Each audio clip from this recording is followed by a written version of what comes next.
ଜଗନ୍ନାଥ ପୁରୀ ବୋଲି ଯଦି ସଂସାର ଭିତରେ ଲୋକ ଜାଣୁଛନ୍ତି କାହା ପାଇଁ ଆମ ପାଇଁ କେବଳ ତାଙ୍କରି ପାଇଁ ସେ ହେଲେ ପୁରୀ ସହରର ମନ୍ନ ସିଏ ଆଜି ଅଛନ୍ତି ବୋଲି ଆପଣଙ୍କର 12 ମାସରେ 13 ପର୍ବ କେତେ ଲୋକଙ୍କର ଭିଡ଼ ରହୁଛି ସିଏ ଯଦି ନ ରହିବେ ସିଏ ଯଦି ନ ରହିବେ ପୁରୀରେ କେହି କୁଆଡେ ଯିବେ ନାହିଁ ପୁରୀର ଅବସ୍ଥା କଣ ହବ କହିଲେ କିଏ ଦିନ ସିନା ଚାଲିଗଲେ ଦିଲୁ ଭାଇ ଚିହ୍ନ ଟିକକ ଅଛି ମହାସହ ଚାଲିଗଲେଣି ହେଲେ ଓଡିଶୀ କୀର୍ତ୍ତନ ମଞ୍ଜି ଓଡିଶୀ କୀର୍ତ୍ତନ ଗୌରବ ଯାହାକୁ ନିଖିଳ ଉତ୍କଳ ଓଡିଶୀ ସଂକୀର୍ତ୍ତନ କଳା ପରିଷଦ ଆଞ୍ଚଳିକ ଶାଖା କୋଉ ଉପାଧି କଣ ଗାୟକ ବିଦୁର କିଏ ସେ ଦେଲାଙ୍ଗ ବ୍ଲକ ମୁନିନ୍ଦା ଗ୍ରାମ ନିବାସୀ ଗାୟକ ବିଦୁର ହେଲେ ସ୍ୱର୍ଗତ ଗୋପୀନାଥ ପ୍ରଧାନ ସୁନ୍ଦର ପଦଟିଏ ମହାପୁରୁଷ କଲମ କଲେ ଓଡିଶୀ ଭାବ କଥା କହିଲେ ମହାପ୍ରଭୁ ଆଜି ଆପଣ ଯଦି ପୁରୀ ଧାମ ଛାଡି ଚାଲିଯିବେ ପୁରୀ କଣ ହବ ଅବସ୍ଥା କହିଲେ କାହା ଲାଗି ହବ ଝୁଲଣ ଲାତ କାହା ଲାଗି ଦାଣ୍ଡେ ଚାଲିବ ରଥ କାହା ଲାଗି ଦାଣ୍ଡେ ଚାଲିବ ରଥ କାହା ଲାଗି ଦାଣ୍ଡେ ଚାଲିବ ରଥ 12 ମାସରେ 13 ପର୍ବ 3 ହେଲା ମୁଖ୍ୟ 1 ରେ ସ୍ନେହାନ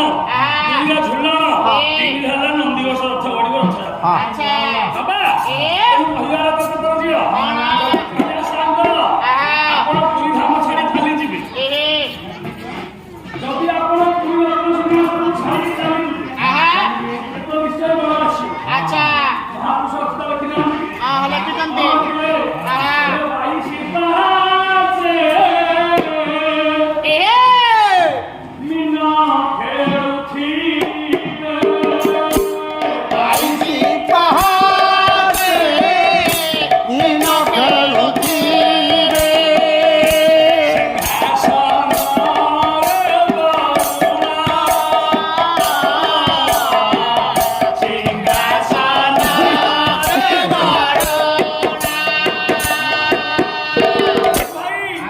ସେଇବେଳେ ଆସିବ କଳିଯୁଗ ଶେଷ 22 ପାହାଚ ମିନ ଖେଳିବେ ସିଂହାସନରେ ଶ୍ୱଶୁର ବୁଢ଼ା ବସିଥିବ ହାର ମେଳ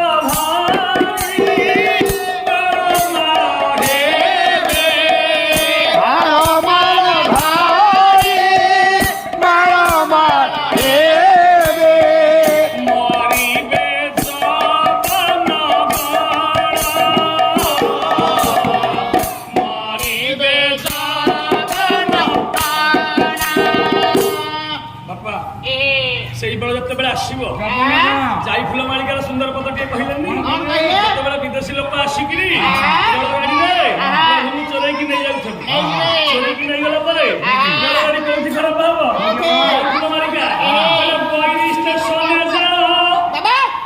ସେଠାରେ ଇଞ୍ଜିନ ହୋଇବ ଚୁନାଲ ଯାଇ ଫୁଲ